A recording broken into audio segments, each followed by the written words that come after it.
වෙනස් විදිහේ දේශනාවක් ඔබට ජීවිතේ එකක් අපි නොසිතන පැත්තක් හැබැයි අපි කවුරු අහුවෙලා බැඳලා ඉන්න පැත්තක් අපි කතා කරමු.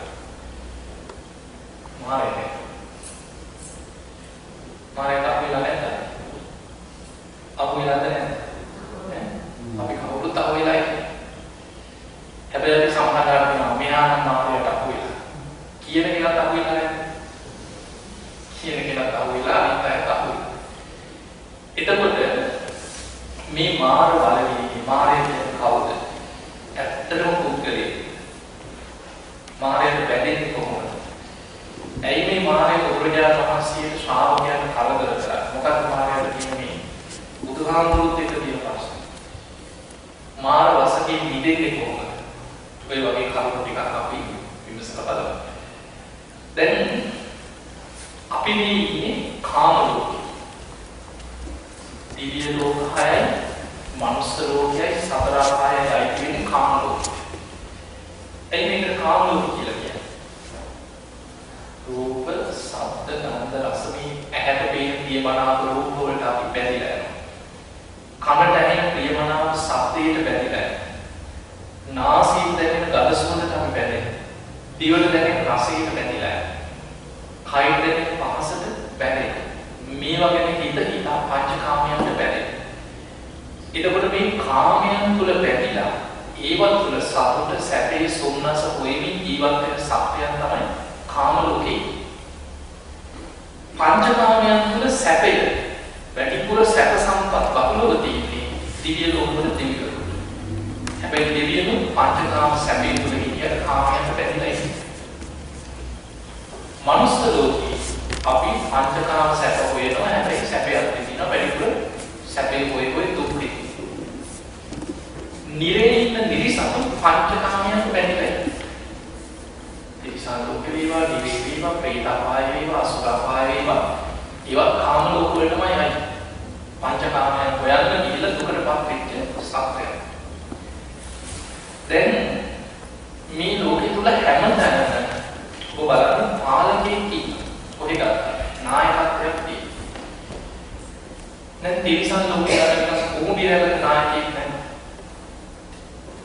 ඊළඟට ඉන්නවා. කොහොමදීරවල නායකයෙක් මීමැසි පැකිලක් කියනවා. ඊළඟට වනේ අලියෝ ගත්තත් අලියන්ට ඉන්නවා ප්‍රධාන අලියගේ නායකයෙක් කියනවා. ඒ වගේම සත්තු අතරත් නායකත්වයක් තියෙනවා. මනුස්ස ලෝකේ ගත්තත් හැමතැනම පන්තියක හිටිය පන්ති නායකයෙක්.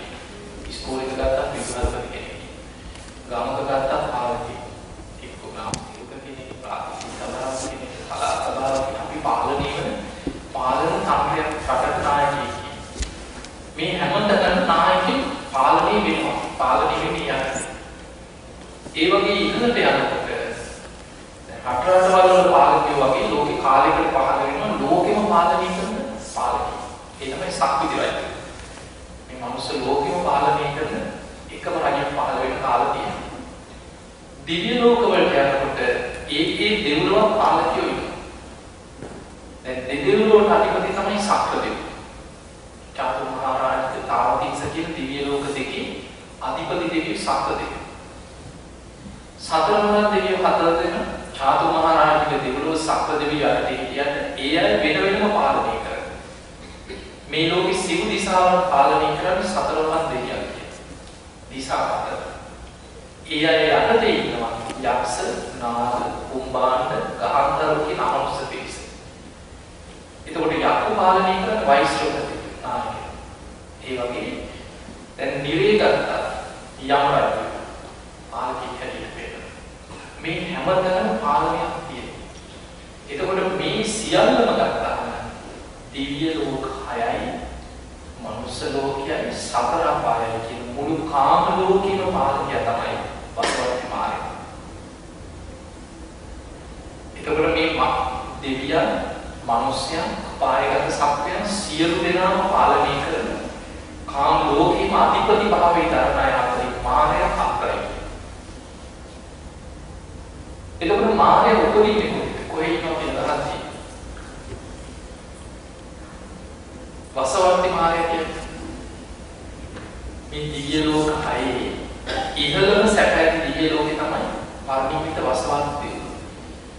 මේ වසවල් දිව්‍ය ලෝකේ තමයි කියනවා අධිපති භාවයේ දරන පාලකය හැටියට ඉහළම තැන පහළ වෙනවා. හැබැයි දිව්‍ය ලෝක හය මනුෂ්‍ය ලෝක මේ හැමතැනම පාලනය කරන්න තමන්ගේ පාලන ඒ ස්වභාවය මෙහෙවනවා. එතකොට ඉහළම සැප ඇති දෙව්ලෝක නම් පහළ වෙන්නේ මායя. මායя කියන්නේ පින් කරපු කෙනෙක්ද පව් කරපු කෙනෙක්ද? පින් කරපු කෙනෙක්ද පව් කරපු කෙනෙක්ද? පිනක් කරන්නේ. මායя කියන උපදින්නේ පිනකට. හැබැයි පිනකට ඉපදුනාට පස්සේ ලැබෙන්නේ නරක තනතුරක්. ඒ තනතුර ලැබුණාට පස්සේ අනිත් කාලවලදී බුද්ධ ශාසනයක් පවතින කාලවල මායя තමන්ගේ බලතල තුල පිහිටලා අකුසල් කරගන්නවා. ඒක මේ වගේ දැන් අපි හිතමු රටක රජ කෙනෙක් ඉන්නවා. රජ වෙන්න පිනක් තියෙනවද? රජ වෙන්න පිනක් තියෙන. පිනට තමයි රජ වෙන්නේ. රජ වුණාට පස්සේ රජකම රැකගන්න කව කරන්නේ? තමන්ට විරුද්ධ පිරිස් මරන්න හරි පෙළපෙන්න. මොන ක්‍රමයේ හරි මොන අපරාධයක හරි මම මේකෙන් යන්නේ නැහැ කියලා රජකම ඉන්න පුළුවන් තරම් අකුසල් කරනෝනේ. ඒ වගේ තමයි මායя. පිනකට පහළ වෙනවා කාම ලෝකේ අධිපතිය. හැබැයි මායයට තියෙන්නේ මගේ පසඟේ ඉන්න කිසිම කෙනෙකුට මගෙන් නම් මිදීමක් නැත කියන අදහස. ඒ නිසා කාම ලෝකේ කිසිම කෙනෙක් තමන්ගේ මිදිලා යනකොට මායя කරන්නේ. ඒ නිසා තමයි බුදුරජාණන් වහන්සේගේ ශ්‍රාවකයන්ට මායя ඒකත් කරන්නේ බාධා කරන්නේ. අපි චුට්ටක් බුද්ධ දේශනා ඇසුරින් විමසලා බලමු. දැන් ඔබ අහලා තියෙනවා බුදුරජාණන් වහන්සේ දස පින්වරක් මාරසේනා පරාජය කළා. උන්වහන්සේ බෝධි මූලයේ මේ මාර්ග පරාජය කරපු හැටි දේශනාවල තියෙනවා. උන්වහන්සේලා අභිනිෂ්ක්‍රමණය කරන දවසේ මාර්ගය පිළිතර කියනවා වහන්සේ යන්නේ පාතව දවස් 7ක් ඉවසන්න කියලා. සක්විති රජුට පහළ වෙනවා.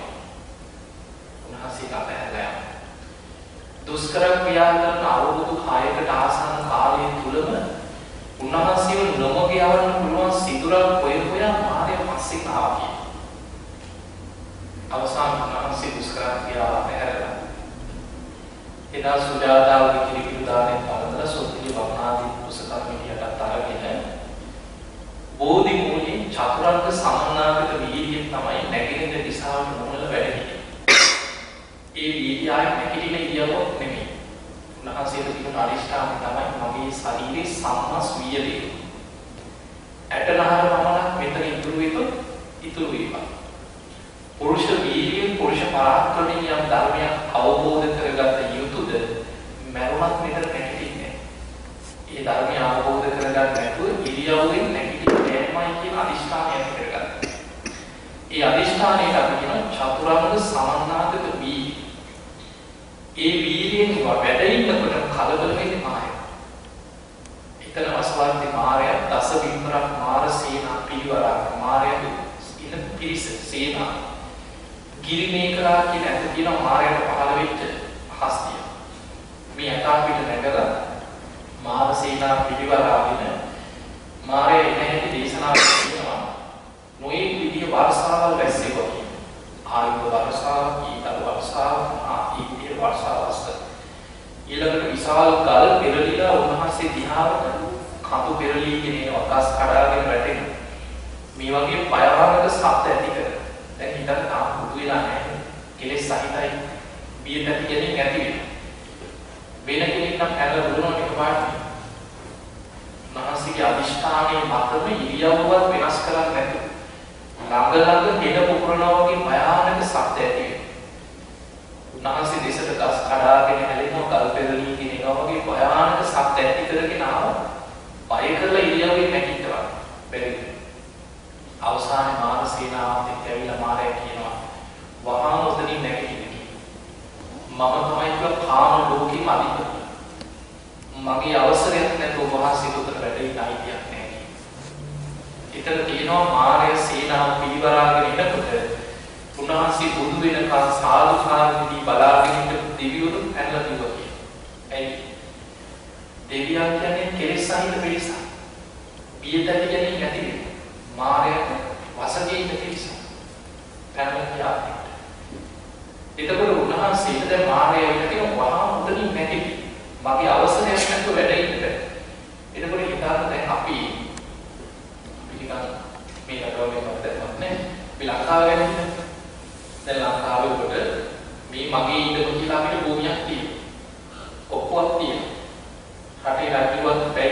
ඇවිත් කාර්යසංකල්පයේ ඉඳලා පුළුවන්. අපි ඉඳන් මේකක් හම්බුනොත් අපිට දයි ඒකයි කාටේ මේ කාස්වදාන ඒ වගේ ඒ පොළොවේ මූලික අයිතිය තියෙන රටේ පාරාකාරය. ඒ වගේ කාම ලෝකෙම අධිපති භාවයේ දක්න මායයට අමතරව පුළුවන් පහන් නැති. ඒ නිසා තමයි මායය අතරේ පහන් නැතිකොට මගේ අවසරයක් නැතුව ඔබවහන්සේට ඉන්න බැහැ. ඔබවහන්සේට වැඩේ අයිතියක් තියෙනවා නම් මට ඔප්පු කරන්න. එතකොට අපේ පොසතාන වහන්සේ පාරමී ධර්ම සිහි කරන්නේ. උන්වහන්සේට ඉස්සල්ලාම සම්බුද්ධත්වයේ ගැන සිතුවිල්ලක් හිතට ඇති වෙච්ච දවසේ ඉඳන් අසංකේය හතක කල්පලක්ෂයක් මනසින් බුදුබව ප්‍රාර්ථනා කර සංසාරේ පිට කරලා තියෙනවා. ඒකට අපි කියන්නේ මනෝ ප්‍රනිධානය කියලා. ඊළඟට වචනේ බුදුබව ප්‍රාර්ථනා කර නවාසංකේය කල්පලක්ෂයක් පිට කර ඒකට කියනවා වාක් ප්‍රනිධානය පුරනවා. එතකොට මනෝ ප්‍රනිධානයයි වාක් ප්‍රනිධානයයි සම්පූර්ණ කර අසංකේය 16ක කල්පලක්ෂය. ඊට පස්සේ තමයි දීපංකර පාදපුලි සුමේද තාපසයන් වහන්සේ ඇදීට විවරණ ගන්න. බුදු කෙනෙක්ගේ විවරණ ගන්න නම් මනෝ ප්‍රනිධානය වාක් ප්‍රනිධානය සම්පූර්ණ වෙනවා. ඒ විවරණ ගන්න තැන ඉඳන් තමයි සාරාංශකීය කල්පලක්ෂය දාන සීල නෛෂ්ක්‍රම්‍ය ප්‍රඥා වීර්ය කාන්ති සත්‍යාදිඨාන මෛත්‍රී උපේක්ඛා කියන මේ දස පාරමිතා පාරමී උපපාරමී පරමත්ත පාරමී හැටියට සම්පූර්ණ කරා. උන්වහන්සේ මේ පාරමී ධර්ම සිහි කරා මම මනෝ ප්‍රනිධානය සම්පූර්ණ කරගෙන වාක් ප්‍රනිධානය සම්පූර්ණ කරලා එදා විවරණ ගත තැන ඉඳන් සාරාංශකීය කල්පලක්ෂයක් දස පාරමී සම්පූර්ණ කරා. විසන්තරාත් මේ පාරමී පුරණකොට මහ පොළොව පවා හත් වාරයක් කම්පා වුණා සත්‍යය. මේ මහ පොළොව මට සාක්ෂි දරනවා මම පාරමී සම්පූර්ණ කරගත්ත කෙනෙක් කියලා පොළොවට ශ්‍රී හස්තේ කියලා උන්වහන්සේ දිව්වා. උන්වහන්සේගේ සාක්ෂි කෙනෙක් දෙක නැහැ. තමන් වහන්සේ සංසාරේ පොළොව පාරමී ධර්ම මෙනෙහි කරලා පොළොවට ශ්‍රී හස්තේ කියලා දිව්වා මහ පොළොව මට සාක්ෂි දරනවා. එතකොට පොළොව කිගුරුම් දෙකෙන් කම්පා වෙන්න පටන් ගන්නවා. අන්නේ වෙලාවේ මාර්ය සේනාවත් එක්ක සීසීකට පැනලා ගියා. ඒක තමයි අපි කියන්නේ මාර පරාජය කියලා. බෝධි මුලේදී මාර පරාජය කියලා කියනවා.